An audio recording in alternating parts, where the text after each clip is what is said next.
दृष्टिबाधित महिलांच्या T20 विश्वचषकावरती भारताचं नाव कोरणाऱ्या राष्ट्रीय दृष्टिबाधित महिला क्रिकेट संघाच्या खेळाडूंचा राज्यपाल जिष्णू देव वर्मा यांच्या हस्ते आज लोकभवनामध्ये भव्य गौरव करण्यात आला।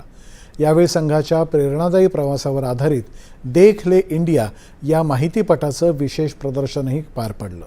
या कार्यक्रमाला उपमुख्यमंत्री सुनेत्रा पवार यांच्यासह अनेक मान्यवर उपस्थित होते। अंतिम सामन्यामध्ये नेपाळचा पराभव करत विश्वचषक जिंकणाऱ्या या खेळाडूंचं राज्यपालांनी कौतुक केलं। या महिलांनी केवळ चषकच जिंकला नाही तर देशातल्या कोट्यवधी भारतीयांची मनं जिंकली आहेत। हा माहितीपट शाळा आणि महाविद्यालयांमध्ये दाखवण्याच्या सूचना दिल्या जातील असं सांगत त्यांनी सार्वजनिक आणि खासगी क्षेत्राला या खेळाडूंना रोजगाराच्या संधी देण्याचं आवाहन केलं। उपमुख्यमंत्री सुनेत्रा पवार यांनी खेळाडूंच्या आत्मविश्वासाचं कौतुक करत दिव्यांग खेळाडूंना सहानुभूतीऐवजी संधीची गरज आहे असं सांगितलं। या सोहळ्यामध्ये संघातील खेळाडूंसह प्रशिक्षक आणि चित्रपट निर्मात्यांचा सुद्धा विशेष गौरव करण्यात आला।